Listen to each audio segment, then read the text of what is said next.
વિદ્યાર્થી મિત્રો, આપ સર્વેનું હાર્દિક સ્વાગત છે આપણી યુટ્યુબ ચેનલ ગુરુ જ્ઞાન શાળાની અંદર। તો વિદ્યાર્થી મિત્રો, આજના વિડીયોની અંદર આપણે ધોરણ 11 વિષય સંસ્કૃતની અંદર પ્રકરણ 3 જે છે વર્ષાવર્ણનમ એનું સ્વાધ્યાયનું સંપૂર્ણ સોલ્યુશન આ વિડીયોની અંદર જોવાના છીએ। તો વિદ્યાર્થી મિત્રો, વિડીયોને તમારે સ્કીપ કર્યા વગર છેલ્લે સુધી જોવાનો છે। અને મિત્રો, જો તમે અમારી ચેનલ ઉપર નવા હોય તો ચેનલ વિશે જણાવી દઉં કે આ ચેનલ ઉપર તમને ધોરણ 11 ને લગતા તમામે તમામ વિડીયો અને આવનારી પરીક્ષાઓને લગતા પણ તમામ આઈએમપી પ્રશ્નપત્રો આઈએમપી પ્રશ્નો અમારી ચેનલ ઉપર જોવા મળી જશે। જેથી કરીને જો ચેનલને હજુ સુધી સબસ્ક્રાઇબ ના કરી હોય તો સબસ્ક્રાઇબ કરી દેજો અને તમારા સાથે ભણતા બીજા મિત્રોને પણ શેર કરજો, જેથી કરીને તેમને પણ લાભ થઈ શકે। હવે મિત્રો, વધુ તમારો કિંમતી ટાઈમ વેસ્ટ નહીં કરીએ, આપણે સ્વાધ્યાયના પ્રશ્નોનું સોલ્યુશન સ્ટાર્ટ કરીએ। પહેલાં જોઈએ અધોલિખિતેભ્ય વિકલ્પભ્ય સમુચિત ઉત્તર ચિહ્નિત, એટલે કે સાચો વિકલ્પ પસંદ કરી પ્રશ્નનો ઉત્તર લખવાનો છે। એમાં પહેલો કૃદુષી પ્રાવુટ પારવર્તત, તો આવશે સી સર્વસત્વ સુખપ્રદા। બીજો છે ભાસ્કર પુમ્યા કૃદુષ વસુ પીબતી, તો આવશે ઓપ્શન બી જલમયમ। હવે જોઈએ ત્રીજો કલો યુગે પાપેને કે ભાવતી, તો આવશે સી પાખંડા। નેક્સ્ટ ચોથો કે સસ્ય સંપ્રદ્ધિ ક્ષેત્રાણી કેશા મૃદુ દદુહ, તો આવશે ડી કર્ષકાણમ। નેક્સ્ટ હવે આગળ વધીશું વિદ્યાર્થી મિત્રો, તો આગળ જોઈએ પાંચમો છે કે વર્ષાકાલે માર્ગાહ ક્રીદુષ ભવંતી, તો આવશે સી શનિગધા। છઠ્ઠો છે કે મેઘાન મેન કે હષ્ટા ભવંતી, તો આવશે સી શિખંડિનઃ।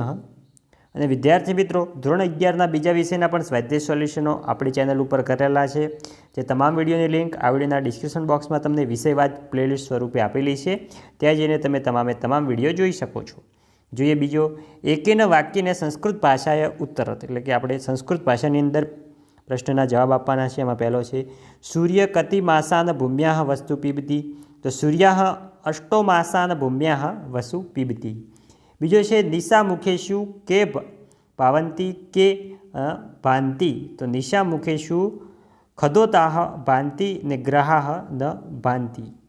ત્રીજો છે ક્ષેત્રાણી કથ કર્ષાદાણ મૃદુ દદુ, તો ક્ષેત્રાણી સસ્ય સમૃદ્ધિ કર્ષકાણાહ મૃદુ દદુહ। નેક્સ્ટ આગળ વધીશું।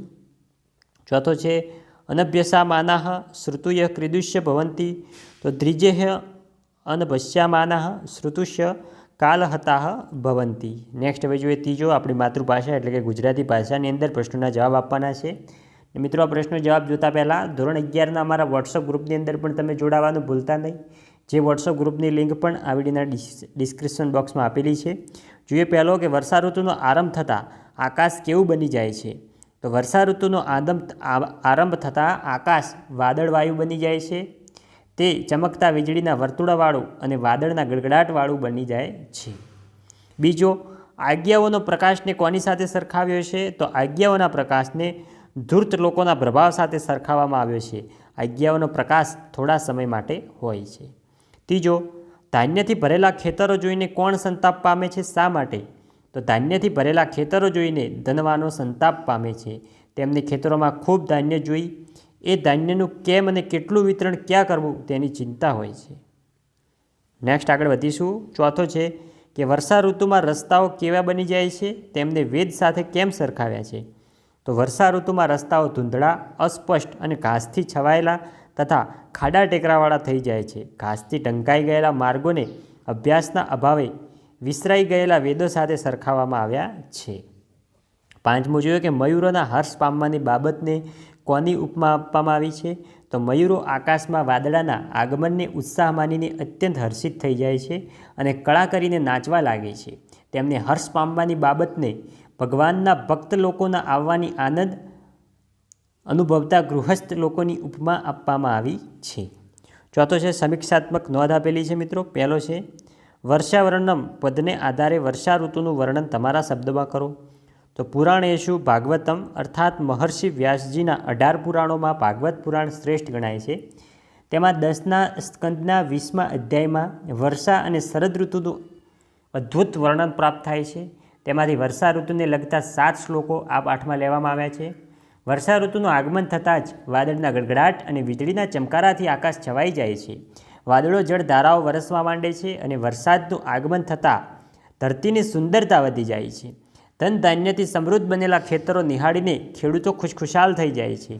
જળચર અને સ્થળચર પ્રાણીઓ એકદમ નવા રૂપમાં આવી જાય છે, ચોમેર નવું ઘાસ ઉગી નીકળે છે અને તેનાથી માર્ગો આચ્છાદિત થઈ જાય છે. વર્ષા રાણીનું આગમન મયુરો માટે તો જાણે ઉત્સાહ. તેઓ કર્ણપ્રિય અવાજ કરીને પોતાની પ્રસન્નતા પ્રગટ કરે છે. આ કાવ્યમાં ઉપમા અલંકારનો પ્રયોગ કાલિદાસની જેમ સુંદર રીતે થયો છે.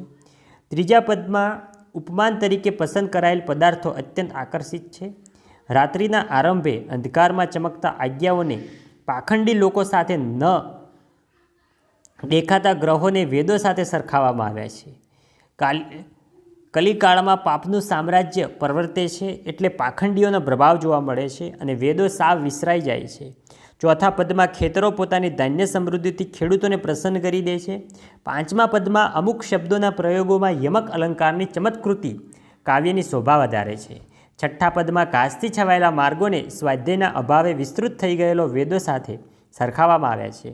અને સાતમા પદમાં વાદળોના આગમનથી હરખાઈ ગયેલા મયુરોને ઘરમાં રહેતા સંસારીઓ સાથે સરખાવવામાં આવ્યા છે.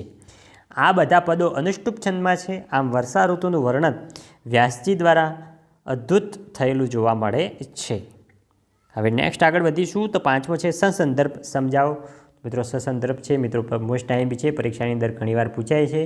મિત્રો આપણે સંપૂર્ણ જવાબની ડિસ્કસ નહીં કરીએ. જો કરવા જઈશું તો વિડીયો ખૂબ લોંગ બની જશે, માટે તમારે વિડીયો સ્ટોપ કરીને લખતા રહેવાનું છે. તો પહેલો છે સ્વર્ગો ભીમી તું મારે બે ભાસ્કર કાલ આગતે. તો એનો અનુવાદ થાય છે સમય આવ્યો ત્યારે સૂર્ય પોતાના કિરણો વડે છોડવા માંડ્યું, જળ છોડવા માંડ્યો.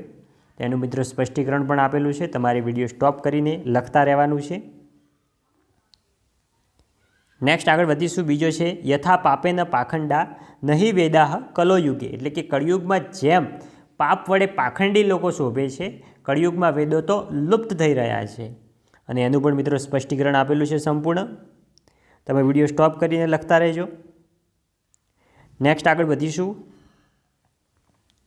તો નેક્સ્ટ વિદ્યાર્થી મિત્રો ત્રીજો છે કે ગૃહેશુ તપ્તા નિવારણા યથા ભગવજ્જા નાગમે. તો અનુવાદ થશે જેમ ભગવાનના ભક્તોનું આગમન થતાં ઉદાસી રહેલા સંતાપ પામેલા ગૃહસ્થો હોય છે તેમ. અને એનું પણ સ્પષ્ટીકરણ આપેલું છે સંપૂર્ણ, એ પણ તમે વિડીયોમાં જોઈ શકો છો, લખી શકો છો. નેક્સ્ટ આગળ જોઈએ લાસ્ટ શ્લોક તરફ. તો ચોથો છે કે માર્ગ ભવુભુહ સંધિ ધાતૃ સ્નેહના છન્ના હ સંસ્કૃતા. તો એનો અનુવાદ છે કે માર્ગો કાચથી છવાયેલા, અસ્પષ્ટ અને ખાડા ટેકરાવાળા થઈ ગયા. અને એનું પણ સ્પષ્ટીકરણ આપેલું છે, સંપૂર્ણ સમજૂતી આપેલી છે, તમે જોઈને લખી શકો છો.